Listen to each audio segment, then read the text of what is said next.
I just heard bird outside my window, very simple.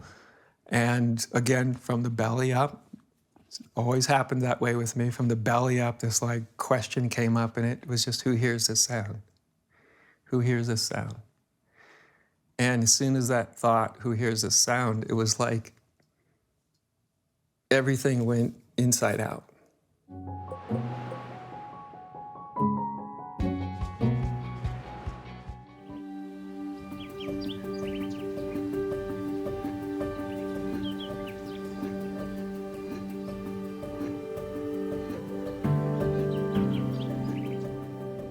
You mentioned in talking about what is spiritual awakening, that it's this fundamental shift in identity. Yeah. How did this experience, this explosion, that you were even willing to die, if that's what was required for this explosion to move all the way through you, did that shift your fundamental sense of identity in some way? And if so, in what way?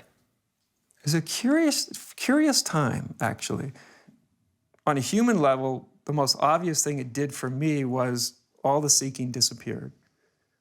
Didn't mean my spiritual practice disappeared, because that little voice, right? It basically, keep at it, kid. But what I knew then, the seeking disappeared because I knew I am what I'm seeking. And I don't mean just the little old Adya guy, you know. I mean in the deepest sense, that I am what I'm seeking. Therefore, to try to keep looking to grab it, it just didn't make sense, how I couldn't approach it that way. But my integrity told me there was more to the story here. The other thing that really stayed with me at that time was I was, 25-year-old male with no fear in my system anymore. Wow. That was wild. It's like, I'm just not. It wasn't like I'm courageous. It was like, I can't find myself being afraid of anything. No fear of death. Death was probably the thing that I was afraid of the least after that. And looking back, I think, is because what I experienced was as close as you could come to death without actually dying.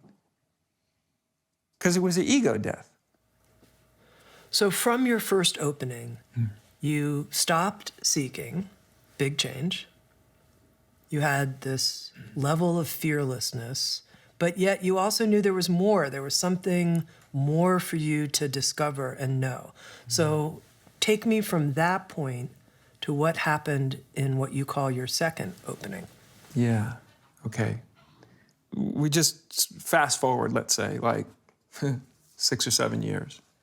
And here I have this second opening right after I marry this Irish woman of Irish background. And also, honestly, when I met her, I was just kind of coming out of a wacky, very challenging sort of relationship, and kind of got sort of derailed through the difficulty of that. I was still doing some spiritual practice, but not near as much, and I wasn't feeling the same sort of connection. And something literally about meeting Mukti, sort of like almost immediately just lit this flame again. So it was simmering during that time, and all of a sudden it was white hot again.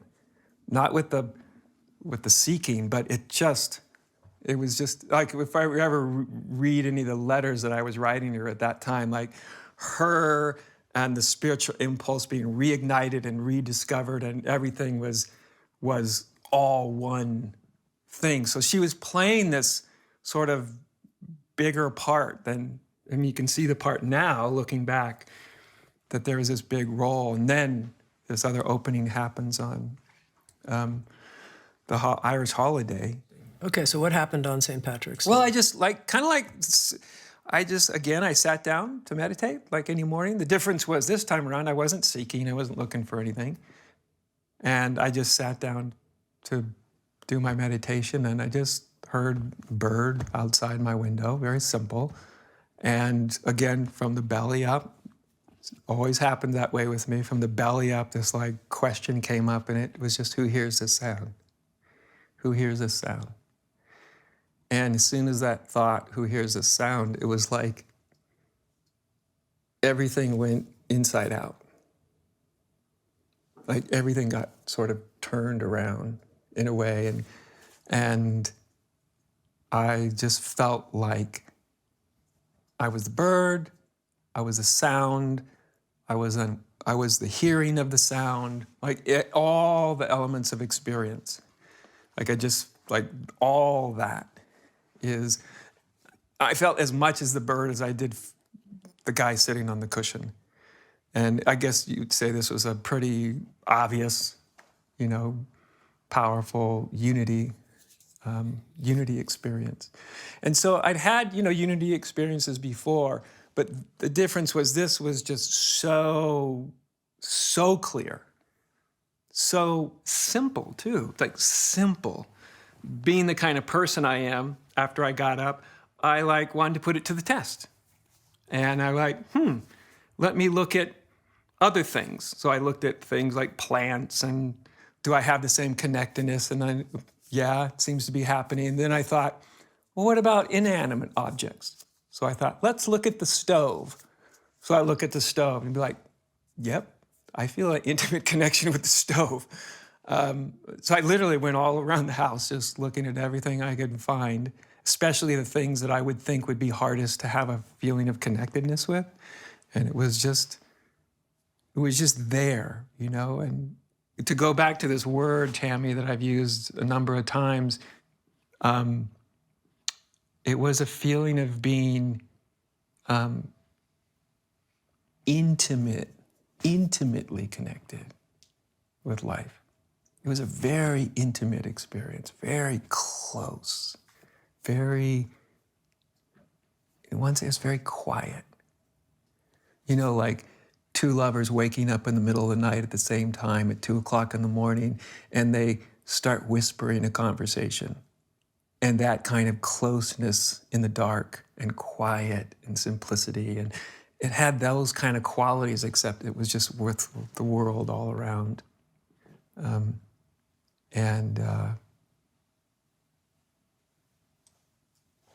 And so what it did for me was the first opening was very much about emptiness. I felt like I was like some human version of a black hole, but in a good sense, it felt very good.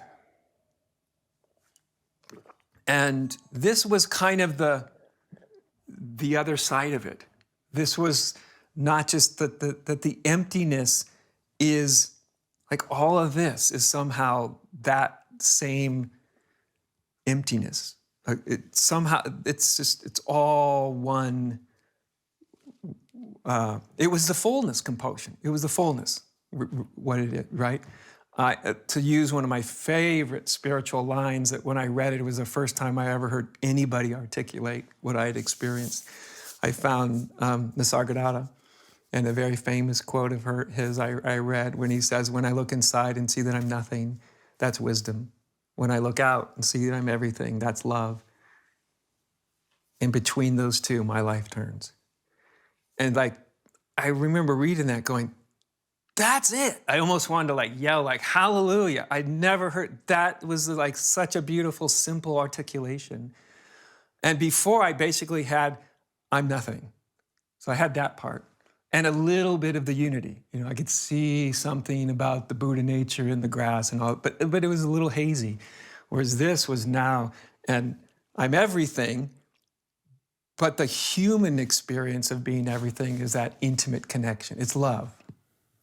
What would you say to someone who's been listening to your personal story? We could call it your mystical autobiography, and says, I haven't had any big openings, but I've had a slowly dawning understanding and appreciation of, in my own way, a lot of what Adya is pointing to. Mm-hmm. But there were no big, on St. Patrick's Day, on this day, nothing like that ever happened to me. What would be your response to that? Value it.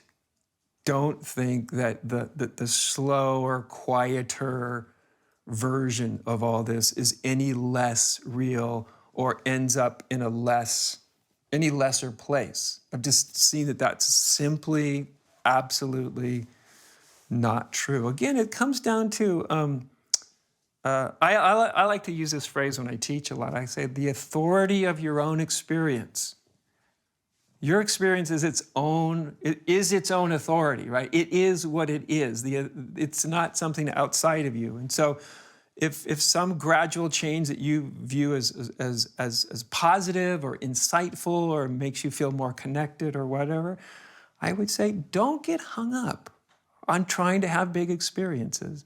We're all hooked up so differently, and this unfolds in about as different ways as there are different human beings. Discover on-demand videos and docuseries, explore a full schedule of daily life classes, and become part of an incredible community. At Sounds True One, we invite you inward to find your way your way.